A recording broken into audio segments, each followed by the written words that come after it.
Bom dia, turma! Continuando, né, o vídeo de explicações, tá? Essa aqui é a parte 5, tá? A segunda parte.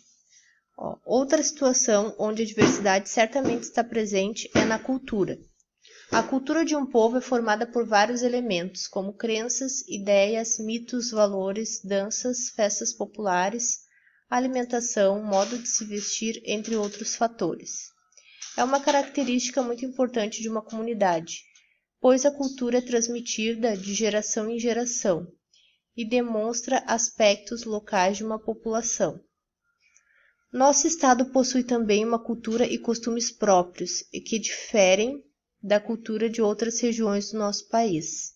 Dentre essas tradições, podemos citar o vocabulário com palavras como tchê, ba, no vestuário a bombacha, o lenço no pescoço, na alimentação o churrasco, o arroz carreteiro, entre outras coisas que caracterizam quem é gaúcho. Número 1. Assinale as frases que estão ligadas à cultura do Rio Grande do Sul. É somente as que estão ligadas à nossa cultura. Aqui tem algumas frases, ó. Me caiu os butiás dos bolsos, benção maninha, larga do meu pé jacaré, tua lagoa já secou, tu não te fazes salame, piá, você vai sair daqui nem que seja na tora, isso é uma barbaridade. Larga de ser besta, moleque. Se aveste não, menino. Aquele vivente tá matando o cachorro a grito. Uai, sou, pera aí um tiquinho que nós já vamos subir nesse trem. Próximo. No mundo existe uma diversidade enorme de brincadeiras e jogos que têm origem em diferentes povos e culturas. Por exemplo, a arte do malabarismo, assim como a arte do circo em geral, remonta a séculos de existência. Segundo Karl Heinz, no livro 4.000 anos de malabarismo, a primeira evidência gravada do malabarismo está em pinturas dos túmulos egípcios, que datam de 4.000 anos a.C. Ditas pinturas mostram vários egípcios de pé fazendo malabarismos. Veja o Chaves fazendo malabarismo. Olhem aqui, gente, o Chaves. Número 2. Agora brinque como o Chaves e faça uma rodada de 20 malabarismos ou mais com a vassoura. Marque o tempo de cada malabarismo e responda qual foi o tempo maior que você conseguiu equilibrar e qual foi o tempo menor. Vocês têm que cronometrar essa atividade para responder aqui, tá, gente? Próxima. Existe no mundo uma diversidade de religiões e cada religião possui seus mitos, suas crenças e também seus objetos e símbolos religiosos. Observe.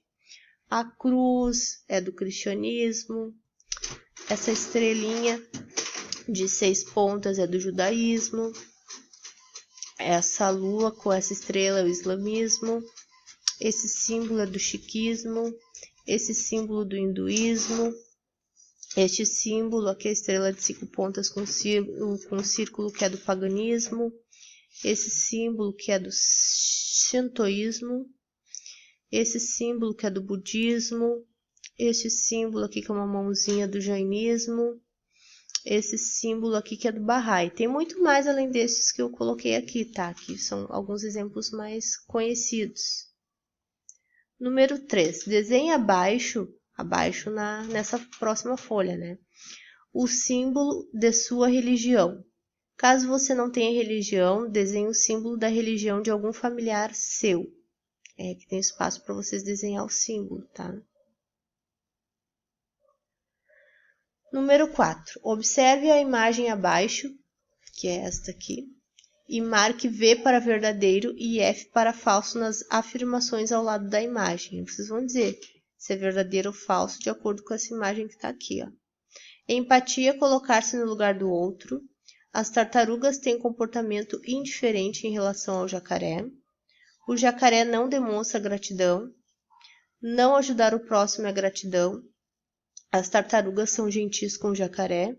Empatia é preocupar-se somente consigo. Gratidão é agradecer por tudo que temos. O jacaré ficou agradecido pelo sorvete e pelo bastão de selfie. Seres vivos têm empatia apenas com seres da mesma espécie. Próximo. Ao longo da história do mundo, o homem usou uma diversidade de métodos para medir o tempo, como, por exemplo, o relógio de sol, ampulhetas, observação das estações, diversos tipos de calendários, relógio de ponteiro, relógio digital e etc. Veja alguns exemplos abaixo. Aqui, como vocês podem ver, é um relógio de sol, relógio muito antigo, um dos primeiros relógios que surgiu. Aqui é uma ampulheta de areia. Aqui é um calendário chinês. Aqui é um relógio de ponteiro cuco. Não tá parecendo cuco, mas ele sai dessa portinha aqui, ó, e canta cuco, cuco. E esse aqui é um relógio digital. Número 5. No Brasil, nós medimos o tempo através do calendário grego, que contém 12 meses, totalizando 365 dias no ano. O nosso dia ele tem 24 horas, sendo que cada hora contém 60 minutos e cada minuto contém 60 segundos.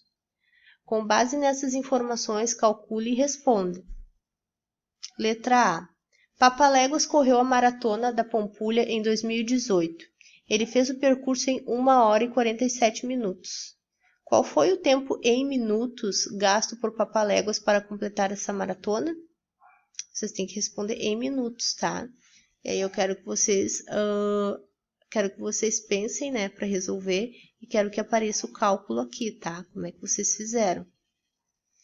Letra B. Paulinho ficou 72 horas com o livro da biblioteca. Quantos dias ele ficou com esse livro? Aí você tem que responder em dias, tá? Quantidade de dias. Letra C. Um biólogo que estuda as características gerais dos seres vivos passou um período observando baleias em alto mar, de 5 de junho a 5 de dezembro. Baseando-se na sequência dos meses do ano, quantos meses o biólogo ficou em alto mar estudando o comportamento das baleias? Você tem que responder aqui. Letra D.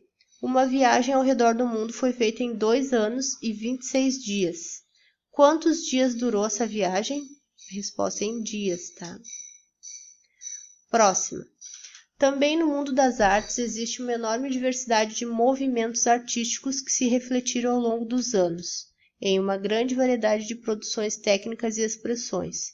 Um movimento bem interessante é o surrealismo, lançado em 1924, pelo escritor francês André Breton, que nasceu em 1896 e morreu em 1966. Sempre que vocês virem assim, ó, 2 datas com tracinho no meio, geralmente é o ano que a pessoa nasceu, à esquerda, e à direita o ano que a pessoa morreu, que se caracterizava pela expressão espontânea e automática do pensamento, ditada apenas pelo inconsciente, ou seja, pela mente, e deliberadamente incoerente. Proclamava a prevalência absoluta do sonho, do inconsciente, do instinto e do desejo, e pregava a renovação de todos os valores, inclusive os morais, políticos, científicos e filosóficos. Veja o exemplo. Aqui quando fala que é uma coisa incoerente, é que é uma coisa meio sem pé nem cabeça, assim, uma coisa maluca, assim. Que nem os sonhos que a gente tem, às vezes a gente sonha coisa maluca, a gente mistura, sonha coisa do passado com coisa do presente, coisa que não tem nada a ver. Então a ideia do surrealismo é essa. Ó, aqui é o exemplo, ó. É o Funnelfield, de Wolfgang Letti. É um sonho bem maluco, assim, as flores nascendo no funil, né? Número 6. Inspire-se como Wolfgang e crie uma obra surrealista no verso desta folha. Então, atrás dessa folha, eu quero que vocês criem uma obra surrealista, tá? Próximo. Ao longo da história, os seres humanos criaram diversas formas de organização política. Foi chamada de... desculpa, deixa eu voltar. Ao longo da história, os seres humanos criaram diversas formas de organização do poder. Uma dessas formas de organização política foi chamada de Estado. No Brasil, costumamos utilizar o termo Estado, com letra E minúscula ali, ó, para identificar as chamadas unidades federativas, que é como são chamados os estados do Brasil. É cada pedacinho aqui, tá? Cada estado do Brasil. Já a palavra estado, com E maiúsculo, tá? Corresponde ao conjunto de instituições que organizam, controlam e administram o espaço onde vive um povo ou uma nação. Ó, estado, com letra maiúscula, corresponde ao conjunto de instituições que organiza, controla e administra o estado de um povo ou nação. O Brasil é constituído por 26 estados, com letra minúscula, e mais o Distrito Federal, que é considerado um território e não um estado. Número 7. Complete as frases abaixo com as palavras estado, com letra minúscula, ou estado, com letra maiúscula. Letra A. Meu pai nasceu no estado do Rio Grande do Sul. Letra B. As delegacias de polícia são órgãos de estado. Letra C. Esta lei compreende uma política de estado. Letra D. Santos é uma cidade do estado de São Paulo. Tá? Então, as atividades são essas. Qualquer dúvida, vocês podem chamar no WhatsApp, tá bom, turma? Tô com saudade. Beijos!